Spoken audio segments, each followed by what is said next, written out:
Muy buenas tardes, hermanos, a todos. Vamos a empezar nuestro tiempo de Adviento, este año nuevo, que hoy comienza litúrgicamente, y vamos a intentar a lo largo de estos minutos, en esta reflexión, intentar profundizar y sobre todo responder a esta pregunta: ¿cómo vivir nuestro Adviento? Y después habría que alargar ese Adviento durante toda la vida, es decir, cómo vivir nuestra vida verdaderamente como Dios nos pide. Y yo haría 3 planteamientos. El primero, un reconocimiento de nuestra realidad personal y actual. Para ello nos vamos a servir de una cita a la obra, creo que por todos conocida, de Calderón, y no me refiero al presidente, sino a Calderón de la Barca. La vida es sueño. En segundo lugar, hacer una pequeña interpretación de nuestra ingenuidad. Yo hablo así de ingenuidad ante el mal y ante el pecado que tantas veces está presente en nuestra vida, y en esta invitación que la Iglesia nos hace en este tiempo tan particular, precisamente para tomar mayor conciencia de la vida que Dios nos pide y renunciar a todas las tentaciones. Y en tercer lugar, ver este Adviento como una respuesta, una invitación que Dios nos está haciendo precisamente a vivir la vigilancia.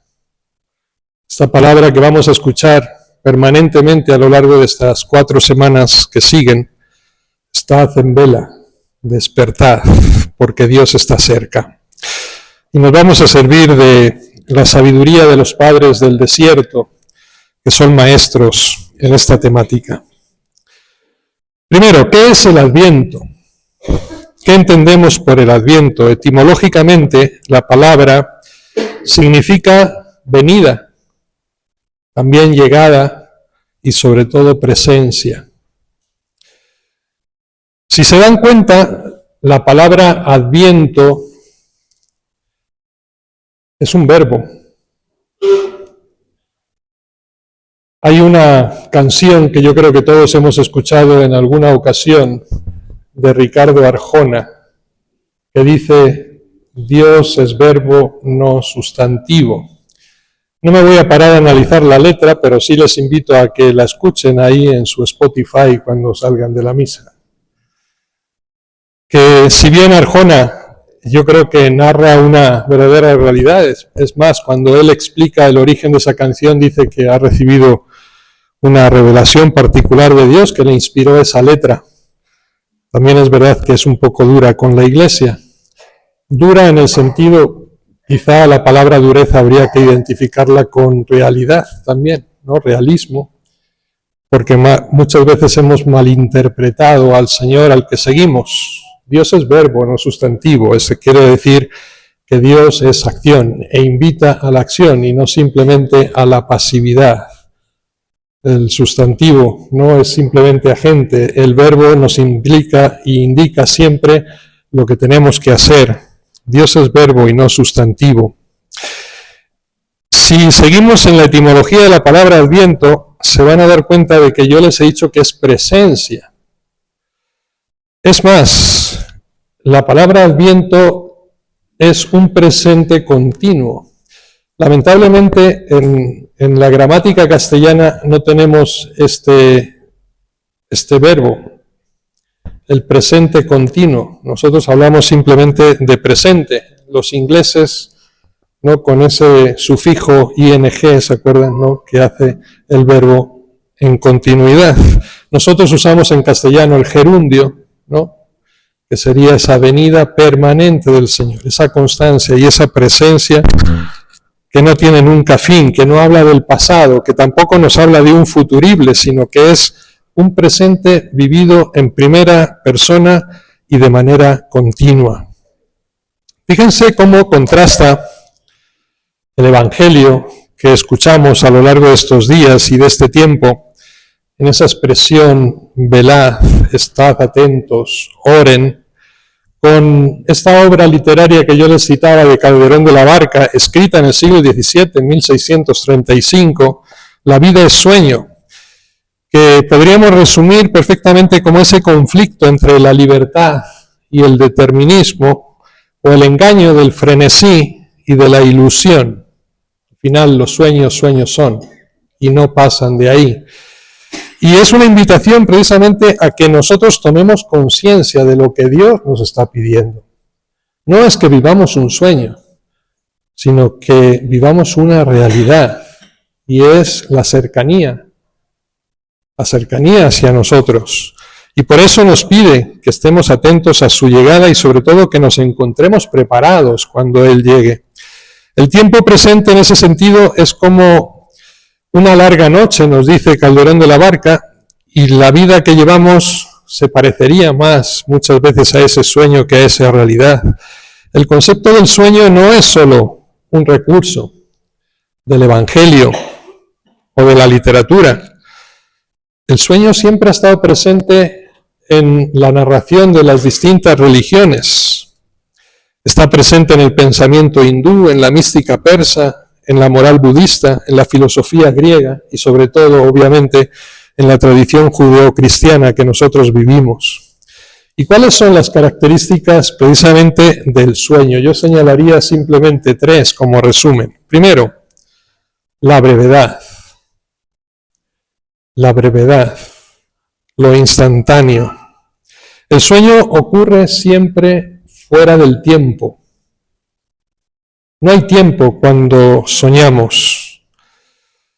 Miren cómo muchas veces cuando vamos llegando a la tercera edad, que se llama la edad de oro ahora, ¿no? No voy a decir la vejez porque parece que nos sentimos insultados. Pero conforme han ido pasando los años, miramos atrás y parece que todo ha sido un soplo. Se pasó rápido. Recordamos nuestra infancia. Yo quiero recordar hoy día a mis padres que están en el cielo y que tal día como hoy trajeron a un niño como yo.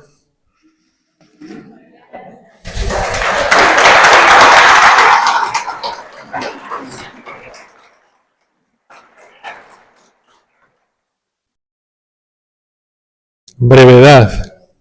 58 años, para el que no se los crea.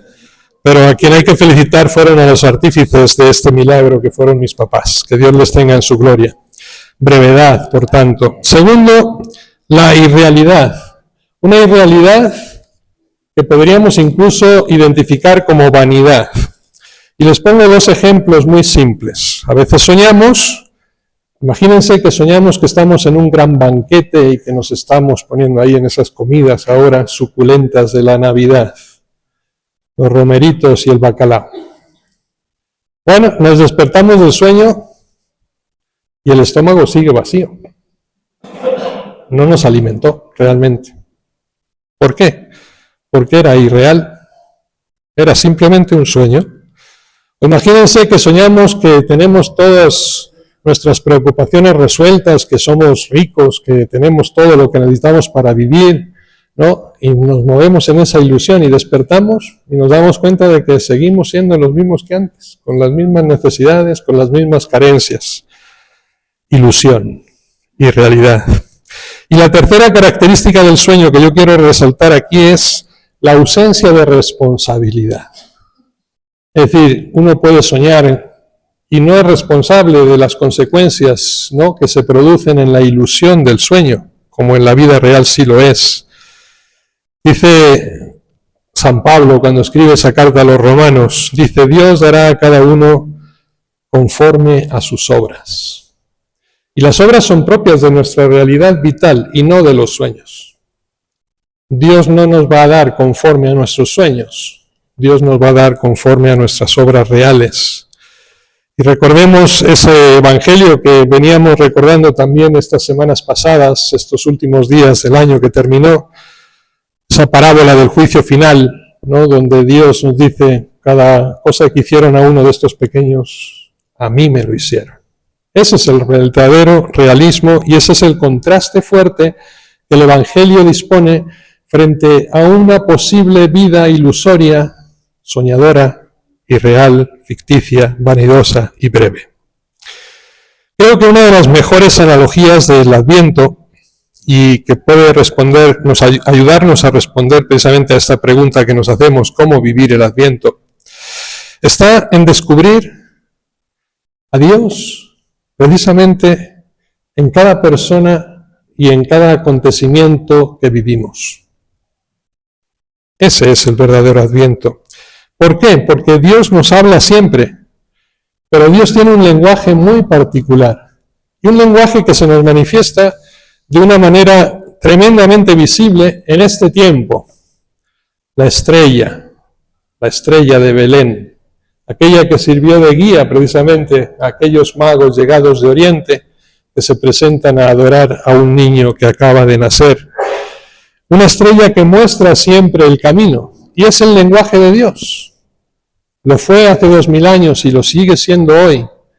Pero no hace falta mirar al cielo para ver la estrella. ¿Por qué? Porque cada persona que Dios pone a nuestro lado se convierte en esa luz y en esa estrella que debe guiarnos en la vida. Cada persona es una estrella. En alguna ocasión yo les he citado esta obra literaria, si no recuerdo mal, incluso hace una semana, The Other Wise Man, el otro rey mago. El otro mago. Es una obra escrita por Henry Van Dyke en el año 1896. Yo se la resumo en varias frases. La felicidad es interior, no exterior. Por lo tanto, no depende de lo que tenemos, sino de aquello que realmente somos. El tiempo es demasiado lento para aquellos que esperan. Es demasiado rápido para aquellos que tienen miedo. Es demasiado largo para aquellos que sufren, es demasiado corto para aquellos que son felices. Y sin embargo, para aquellos que aman, el tiempo no existe. Esta es la grandeza. Y esta es nuestra vocación, el amor. Vivir el amor permanente. Esa debería ser la esencia de nuestro Adviento. Les invito a que lean esta obra, si no lo han hecho aún. Es un clásico, muy poco conocido, muy poco publicitado, pero con una gran lección de vida. Y para aquellos perezosos que no les gusta leer, que suelen ser toda la nueva generación, ¿no?, está la película de Fourth Wise Man, ¿no?, el cuarto rey mago. No el otro, como dice el libro, sino el cuarto. 1985, ya pasaron años también de la película, dirigida por Michael Ray Rhodes y protagonizada por Martin Sheen.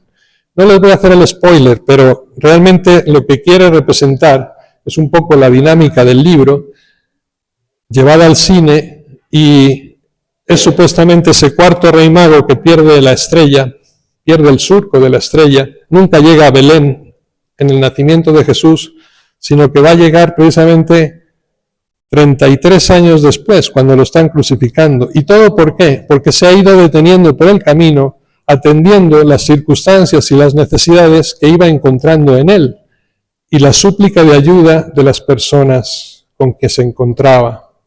Y fue gastando todos esos regalos que tenía que presentar junto con el oro, el incienso y la mirra de los otros tres reyes, todas esas piedras preciosas que llevaba para ofrecerle al niño Dios que nacía, las fue gastando precisamente para cubrir aquellas necesidades que encontró en sus hermanos.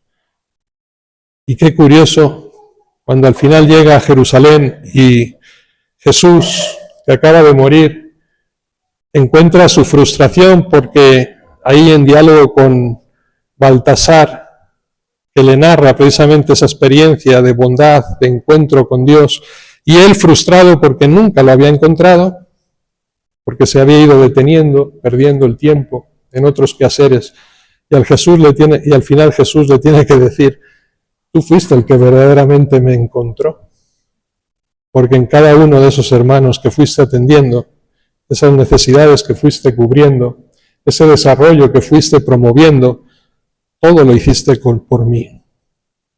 Esta es la obra. Y este es, digo yo, la verdadera analogía de nuestro Adviento. También nosotros podríamos escribir una obra parecida con nuestra vida, en nuestro quehacer de cada día. Siguiendo con el sueño como realidad, en oposición al apelo evangélico que nos pide esa vigilancia, a veces en nuestro mundo hoy, quizá mucho más que en tiempos pasados, tenemos a nuestro alcance sustancias que nos inducen al sueño, es lo que llamamos los somníferos, ¿verdad?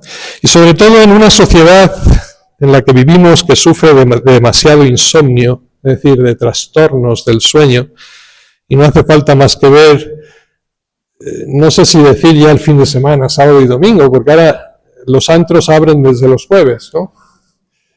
Y vemos cómo las nuevas generaciones viven de noche, ¿no? Jueves, viernes, sábado. Llega el domingo, el día del Señor, y en vez de verlos aquí en la iglesia, están todos dormidos.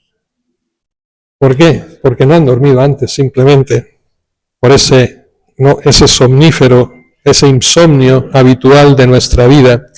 Miren, en el ámbito moral y espiritual existe un gran somnífero, en el ámbito del espíritu, algo que nos adormece, que provoca el sueño, el hábito, la monotonía, la rutina, en definitiva la apatía. Apatía, apatheia en griego, es falta de pasión. Es decir, eso que nos motiva a actuar, a movernos en la vida, lo que impulsa nuestro dinamismo y nuestra acción permanente, desaparece en el hábito. Yo digo, y uso siempre esta imagen porque me tocó vivirla cuando yo estaba de misionero allí en la selva, en el Perú, en el Amazonas. El vampiro no es simplemente ese personaje ficticio de las películas de ficción, ¿no? No es un hombre, es un animal, y es un animal que existe, y es un animal que chupa la sangre realmente. No es el murciélago ese habitual que vemos nosotros aquí, o sea, unos murciélagos enormes, ¿sí?, que hay allí en la selva, y que ataca precisamente al que duerme, a los dormidos. Allí los ganaderos tenían que tener mucho cuidado precisamente con sus ganados, con las ovejas, con las vacas, porque estos animales se metían en las granjas y iban chupando la sangre al animal mientras está dormido. Y el animal no se percata de ello. Ataca al que duerme y le chupa la sangre porque le inyectan precisamente esa sustancia soporífera que curiosamente, lejos de despertar al animal ante la mordida, lo que hace es sedarlo, apaciguarlo, ¿no?, y hacerle sentir un placer, ¿no? En ese sueño, es más, le va chupando la sangre, le va quitando la vitalidad, le va destruyendo, pero al mismo tiempo el animal se siente feliz. Es una analogía perfecta, porque es lo que nos está pasando hoy en el mundo. El mal nos está extrayendo la vitalidad y nosotros nos sentimos bien. Nos sentimos felices, no nos damos cuenta, estamos muertos en el espíritu. Poco a poco nos vamos vaciando, va desapareciendo en nosotros ese deseo de vivir, esa ilusión por la vida o ese motivo de vida y de felicidad, y simplemente nos dejamos llevar. La sangre es precisamente ese símbolo de la energía y de la voluntad que tiene que estar siempre presente en nosotros. Por tanto, el hábito, el vicio, adormece la conciencia, anula la voluntad y nos hace desaparecer incluso el remordimiento de nuestras obras malas. Pensamos que estamos haciendo el bien mientras que nos encontramos en el error. Estamos muriendo, pero con placer. Esta es nuestra realidad. Es lo que hoy el mundo, incluso a nivel legislativo, llama la eutanasia. Muerte sin dolor. Bueno, lo que física, ¿no?, y legislativamente hoy estamos atendiendo en nuestro país y en muchos países del mundo, a nivel espiritual ya ha sucedido, no se preocupen. Ya hemos aplicado la eutanasia a tanta gente. Estamos tranquilos, ese es el problema. Miren, la única solución a este problema del sueño es un grito que nos haga despertar Y ese grito es el que proclama el Evangelio a lo largo de estas semanas del Adviento. Velad, estén despiertos, oren. El Señor llega. Ese grito debe motivar verdaderamente todas nuestras vidas. Me gusta citar siempre en este tiempo, porque creo que es muy representativo, al gran Jorge Manrique. Me imagino que todos habrán leído alguna de sus poesías alguna vez. Para mí una de las más bellas que tiene precisamente son las coplas a la muerte de su padre, de Jorge Manrique. Solamente les voy a leer tres estrofas de su poesía, la primera, la tercera y la quinta. Dice: recuerde el alma dormida, avive el seso y despierte contemplando cómo se pasa la vida, cómo se viene la muerte tan callando, cuán presto se va el placer, cómo después de acordado da dolor, cómo a nuestro parecer cualquier tiempo pasado fue mejor. Qué hermosa analogía, ¿no? Parece que está recitando lo que nosotros acabamos de decir hace un momento. La tercera estrofa, posiblemente una de las más conocidas, dice así: nuestras vidas son los ríos que van a dar a la mar, es el morir. Allí van los señoríos, derechos y hacia acabar y consumir. Allí los ríos caudales, allí los otros medianos y los más chicos, allegados son iguales los que viven por sus manos y los ricos. Esa analogía, ¿no?, de toda nuestra igualdad ante Dios. Da igual todo lo que tengamos, que al final nuestro destino siempre es el mismo: la muerte. Y la quinta estrofa dice así: este mundo es el camino para el otro que es morada sin pesar. Mas cumple tener buen tino para andar esta jornada sin errar. Partimos cuando nacimos, andamos mientras vivimos, y llegamos al tiempo que fenecemos, así que cuando morimos, descansamos. Hermoso Jorge Manrique en estas cartas a la muerte de su padre. Bien, pues que la tengamos en cuenta también nosotros, porque este es nuestro Adviento. Adviento no es solamente hacer memoria de un Dios que vino y nació, sino también de ese advenimiento futuro en el que todos tendremos que dar cuenta de nuestras acciones en esta vida. Siguiendo adelante, les decía también que teníamos que tener cuidado de nuestra ingenuidad ante el mal. ¿Y a qué me refiero con esto? Hago alusión aquí a una obra también citada anteriormente con ustedes, que se llama Cartas del Diablo a su sobrino. Díganme el autor. Lewis, exacto. En inglés Lewis, ¿sí?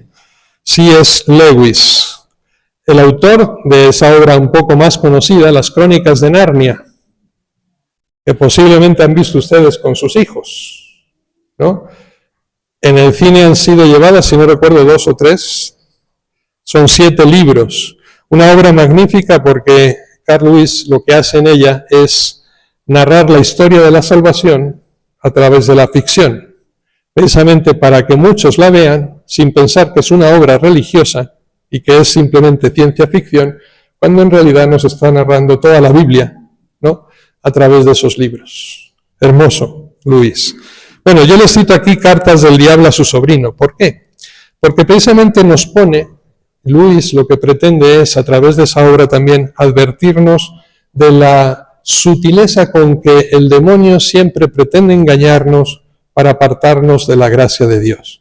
Es precisamente lo que el Adviento pretende para nosotros, es advertirnos de esa presencia de Dios en nuestra vida y de la grandeza de estar de su parte. El argumento de este libro es muy simple. Scrúpoto, es el diablo mayor, por así decirlo, va leccionando a su sobrino, Orugario, para cómo tiene que atacar al hombre para hacerlo caer, cómo le va a tentar.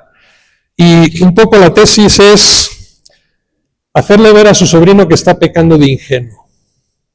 Porque el sobrino, que es mandado a la tierra para tentarnos, empieza a hacer obras extraordinarias para hacernos caer.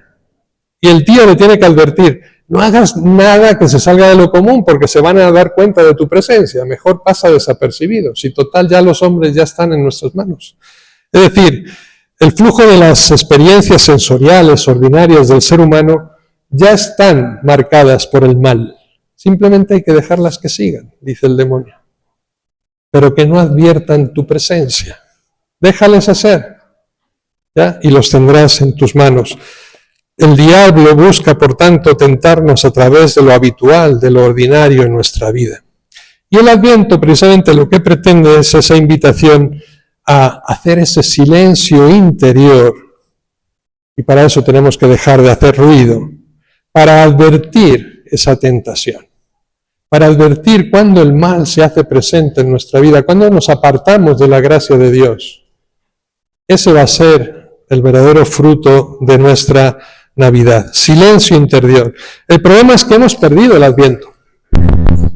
Prácticamente en noviembre terminamos la fiesta de todos los santos y de los fieles difuntos y ya podemos empezar luces, música, fiesta, árboles de Navidad, mercantilismo, y no vivimos el Adviento. Acabamos de empezar, hoy recién empezamos el Adviento, pero ya estamos viviendo la fiesta de la Navidad. Y va a llegar el 24 de diciembre, que es cuando realmente empieza la Navidad, y nosotros terminamos la fiesta, que es cuando debería empezar. Este tiempo nos debería preparar. Y piensen que el tiempo de Navidad se alarga casi hasta la mitad de enero. Con la Epifanía, el día 6 de enero, y con el bautismo del Señor, que es el siguiente domingo de la Epifanía. Ahí va a terminar la Navidad. Pero como nosotros ya nos adelantamos, ¿sí? Al final termina el 25 de diciembre y para nosotros acabó la fiesta, cuando es cuando debería empezar realmente a vivirse. Si nos hemos preparado en el Adviento, el problema es que no vivimos el Adviento. Esta es nuestra advertencia seria, ¿no? Creo que es un tiempo magnífico para orientar nuestra vida, haciendo silencio interior. El Adviento, por tanto, es una invitación a estar prevenidos, para que su venida no nos sorprenda de improviso. Y la virtud propia de este tiempo es el estar atentos. Y es una actitud interior que proviene, les decía antes, de los padres del desierto, tomada de esa espiritualidad oriental de aquellos padres que hablaban de la sobriedad. Y no deben de confundir ustedes la sobriedad con el opuesto a la ebriaguez. No se trata de eso.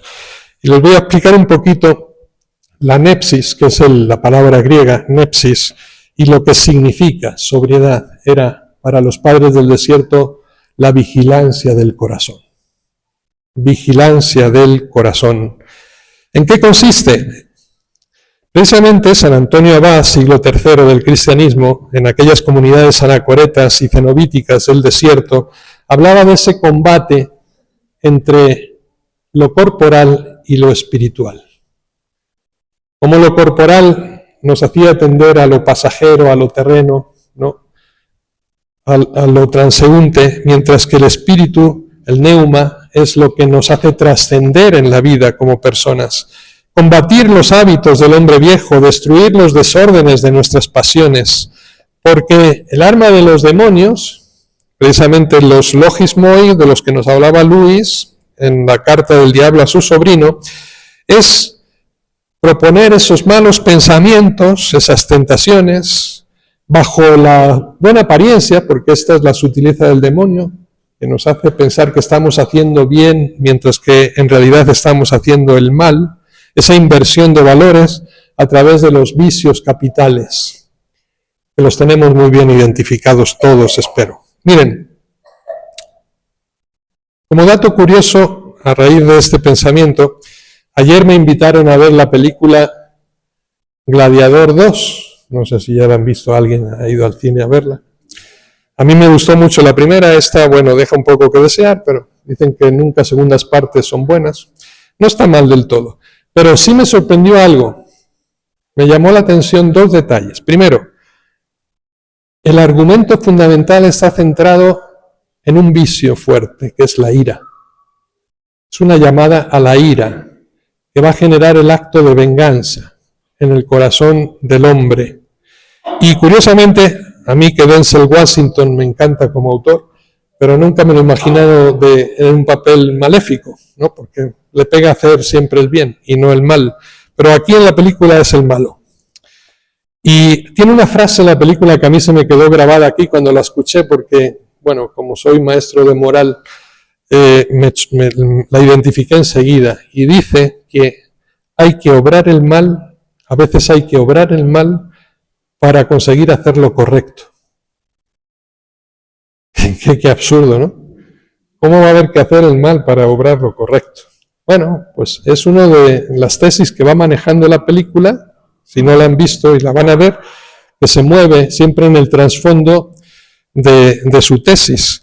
Pero luego también un mensaje muy bueno que está presente en varios momentos de la película y dice, lo que hacemos en la vida tiene siempre su eco en la eternidad.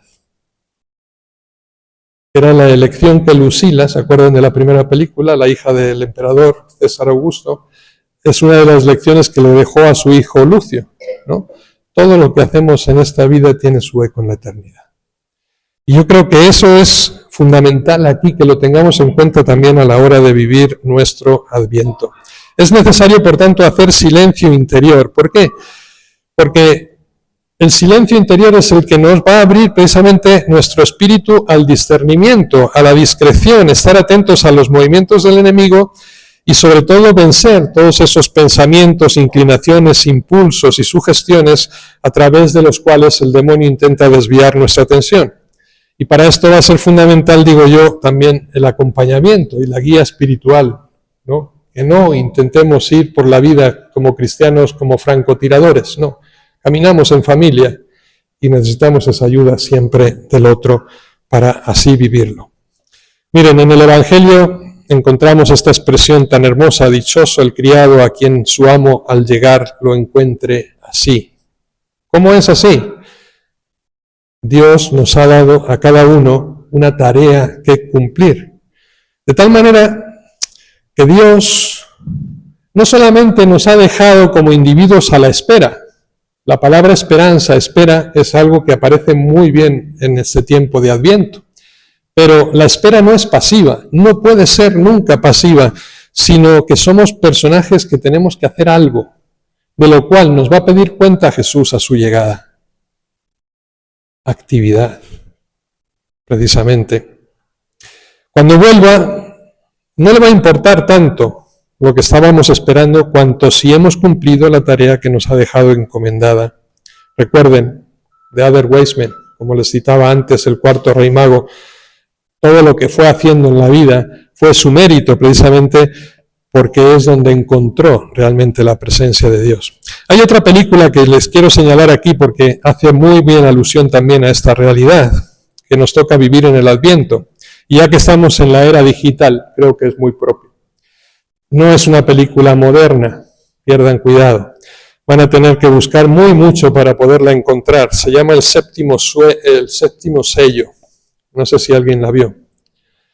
No es apta para todos los públicos, se lo digo desde ahora. Se estrenó en el 2002, hace 22 años ya. El original es de 1957, nada más y nada menos, una película sueca, que se lo resumo en varias frases. Después de 10 años que un caballero estuvo combatiendo en las cruzadas, vuelve atormentado. Ha perdido la fe en Dios después de ver tanta crueldad. Y vuelve a su tierra cuando ésta está precisamente viviendo aquella catástrofe que todos recordamos, lamentablemente, de la peste negra. Y intuye precisamente la llegada de Dios a su vida. Hay una lucha interior en aquel personaje muy fuerte que se encuentra precisamente con la muerte. La muerte es la protagonista de la película del séptimo sello. Y lo que hace este caballero es retar a la muerte a través de una partida de ajedrez. No sé si ya les suena con ese detalle. ¿Por qué? Porque la partida de ajedrez, a pesar de que siempre va perdiendo en sus movimientos, le va a dar el plazo de tiempo para poder hacer alguna obra buena, alguna buena acción que precisamente le permita reivindicarse a sí mismo y encontrar un motivo de esperanza por el cual poder presentar una vida útil ante Dios. en ese juicio. Ahí se lo recomiendo, porque nos refleja muy bien también lo que es este tiempo de lucha, ¿no? Y de presencia del mal en nuestras vidas, pero un intento sobre todo por alcanzar la salvación. Adviento, por tanto, queridos hermanos, es tiempo de esperanza, es tiempo de acción. Es la mejor manera de esperar, yo digo, el salir al encuentro del que viene ya a nuestro encuentro, porque esta es la constante de Dios. Dios siempre viene en nuestra búsqueda. Dios siempre llega a nuestra vida. Por tanto, Adviento es ponerse en camino, ponernos en camino hacia Belén, como hicieron aquellos reyes siguiendo la estela de aquella estrella. Y nosotros tenemos muchas estrellas, ¿no?, que marcarán nuestro itinerario. Recuerden también al gran don José Ortega y Gasset, en aquella obra que él titula Dios a la vista, que en el fondo lo que hace es mostrarnos ese olfato para captar una de las dimensiones esenciales de nuestra vida, ese permanente acercamiento de Dios a nosotros. Ortega y Gasset, ¿no? Dios a la vista. El Papa Francisco nos hablaba también de este tema de una manera mucho más simple, cuando nos decía al principio de su ministerio pontifical: Dios nos ha primereado en el amor. Dios nos ha primereado. Es un término que no existe en castellano, se lo inventó el Papa, En ese estilo argentino porteño, Dios nos ha primereado. Es decir, Dios siempre toma la iniciativa. Pero eso no implica nuestra pasividad, sino una imitación. Y así como Él viene a nuestro encuentro, quiere encontrarnos precisamente preparados. ¿Qué es, por tanto, el Adviento? Termino. Decíamos presencia, venida, llegada. Yo diría además, es un estado de ánimo, es una forma de vida. No es una pregunta, sino la respuesta a la pregunta: ¿qué estamos haciendo aquí? ¿Qué estamos haciendo aquí en la vida? ¿Qué estamos haciendo aquí en la tierra? Hay una tragicomedia en aquel teatro del absurdo del siglo pasado de Samuel Beckett, que se titula Esperando a Godot. No sé si la han visto alguna vez, pero curiosamente aquella obra de teatro narra cómo Vladimir y Estragón, los dos protagonistas, se preguntan a sí mismos: ¿qué estamos haciendo aquí? Estamos esperando, responden a los que les preguntan, estamos esperando a Godot. Curiosamente, Godot, la palabra Godot, tiene la palabra God en inglés, aunque Beckett dijo que nunca se refería a Dios. Es cuestionable. Y la pregunta es: ¿y si no viene? Nos ahorcaremos mañana, dicen. Pero si viene, entonces estaremos salvados. Claro, nosotros no tenemos un interrogante a esa pregunta, tenemos una certeza y una respuesta. Dios viene. Por tanto, estamos salvados. Partimos ya de la certeza de que Dios llega, de que Dios viene, de que Dios está. Por tanto, no hay nada que temer. No vamos a la horca, no vamos a la muerte, vamos y caminamos siempre a la vida. Y ese debe ser el verdadero motivante de nuestro Adviento permanente. Y esa es la esencia de la verdadera vida del cristiano. Que así sea, hermanos.